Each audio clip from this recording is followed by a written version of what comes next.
আসসালামু আলাইকুম। আওয়ামী লীগ নিষিদ্ধের দাবিতে সবাই একমত হয়ে গেছে। আওয়ামী লীগ কবে নিষিদ্ধ হবে? আওয়ামী লীগের নিষিদ্ধের ব্যাপারে সবাই নিষিদ্ধই চাচ্ছে, কিন্তু আওয়ামী লীগ আর নিষিদ্ধ হচ্ছে না। আওয়ামী লীগ নিষিদ্ধ হলে সবার জন্য ভালো, এরকম কথাবার্তা সবাই বলতেছে। আওয়ামী লীগকে নিষিদ্ধ করা এখন সময়ের দাবি। আওয়ামী লীগ কি নিষিদ্ধ হবে না? আওয়ামী লীগ কবে নিষিদ্ধ হবে তাহলে? মুখ দিয়ে শুধু বাণী উড়ালেই হবে?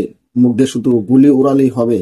আওয়ামী লীগকে তো নিষিদ্ধ করতে হবে, ময়দানে নামতে হবে, ডক্টর ইউনূসকে চাপ দিতে হবে। এই ধরনের কথাবার্তা উঠে এসেছে। দেখুন, ইসলামী ছাত্র শিবির তারা নানান কৌশলভাবে 5ই আগস্ট এবং কি জুলাই বিপ্লব, 5ই আগস্ট জুলাই বিপ্লব হয়েছে তাদের মাধ্যমে।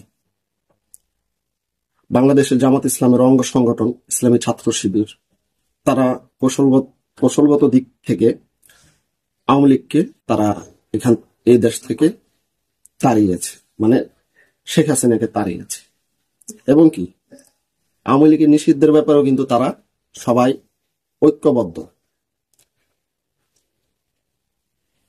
ছাত্র শিবিরের সেক্রেটারি জেনারেল তিনি বলতেছেন, নুরুল ইসলাম সাদ্দাম বলতেছেন, আওয়ামী লীগ নিষিদ্ধ না হলে শহীদের রক্তের সাথে গাদ্দারি হবে। নুরুল ইসলাম সাদ্দাম ইসলামী ছাত্র শিবিরের সেক্রেটারি জেনারেল, তিনি এই হুঁশিয়ারি দিয়েছেন। আওয়ামী লীগকে নিষিদ্ধ করা এখন সময়ের দাবি। আওয়ামী লীগ নিষিদ্ধ হলে রাজনৈতিক দলগুলো ইচ্ছা আকাঙ্ক্ষা সবকিছু পূরণ হবে, কিন্তু কবে আওয়ামী লীগ নিষিদ্ধ হবে এটা নিয়ে তারা তাড়াহুড়া লাগিয়ে দিয়েছে। এখন সবার মুখে একটি বাক্য উচ্চারণ হয়, একটি বিষয় নিয়ে সবাই এখন মরিয়া, সেটা হচ্ছে আওয়ামী লীগ নিষিদ্ধ চাই। আওয়ামী লীগ এই দেশে থাকলে রাজনীতির ময়দান সুবিধা করতে পারবে না কেউ।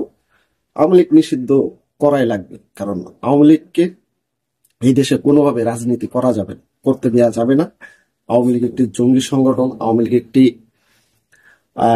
কি বলে সন্ত্রাসী সংগঠন, ইত্যাদি ইত্যাদি যা বলে আর কি। নিষিদ্ধের জন্য এখন অনেক দাবি উঠেছে, আওয়ামী লীগ নিষিদ্ধ করতে হবে। আওয়ামী লীগ যদি নিষিদ্ধ হয় বা নিষিদ্ধ করতে চায়, তাহলে অবশ্যই ডক্টর ইউনূসকে, এর আগে বলেছিলাম ভিডিওতে, ডক্টর ইউনূসকে চাপ দিতে হবে। তাহলে আওয়ামী লীগ হয়তোবা নিষিদ্ধ হলেও হতেও পারে। কারণ ডক্টর ইউনূস সমস্ত সমস্ত রাজনৈতিক দলগুলোর ব্যাপারে কিন্তু সে কিন্তু সহমত জানাবে এই ব্যাপারে।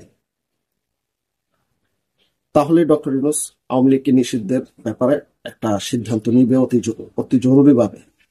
আর কেউ যদি এই ব্যাপারে ঐক্যবদ্ধভাবে সিদ্ধান্ত না নেয় বা চাপ প্রয়োগ না করে আওয়ামী লীগ নিষিদ্ধের ব্যাপারে ডক্টর ইউনূসকে, তাহলে কিন্তু ডক্টর ইউনূস এটা গ্রাহ্য করবে না।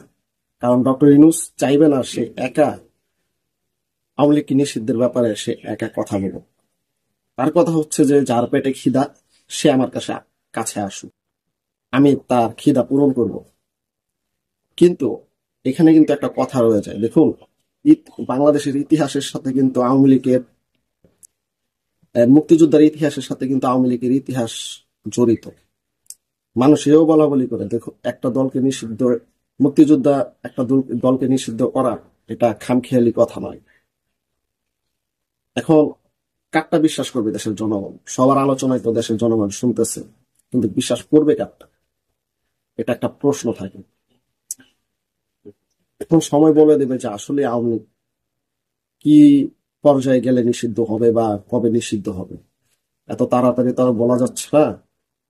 কেবল ইসলামী ছাত্র শিবির ইতিমধ্যেই তারা ঐক্যবদ্ধভাবে আস্তে আস্তে জোরালোভাবে আওয়ামী লীগ নিষিদ্ধের ব্যাপারে এনসিপি বলেন, বিএনপির কিছু কিছু নেতাকর্মীদেরকে দেখতে পাচ্ছি যে তারাও বলা বলি করছে আওয়ামী লীগ নিষিদ্ধ করতে হবে।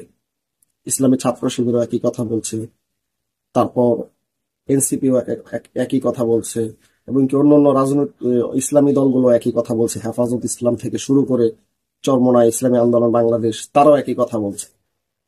আদৌ কি বাংলাদেশে আওয়ামী লীগ নিষিদ্ধ হবে? কারণ আওয়ামী লীগের মুক্তিযোদ্ধার সাথে তো আওয়ামী লীগের ইতিহাস জড়িত। এই কারণে মানুষ বলছে যে আওয়ামী লীগ নিষিদ্ধ করা এত তাড়াতাড়ি সম্ভব না। আওয়ামী লীগ নিষিদ্ধ করলে এটা ভোগান্তি পোহাতে হবে। সময় বলে দেবে, দেখা যাক কি হয়, আওয়ামী লীগ নিষিদ্ধ হবে কি না বা করতে পারবে কিনা সমস্ত দলগুলো। সবাই ভালো থাকবেন, সুস্থ থাকবেন। আল্লাহ হাফেজ।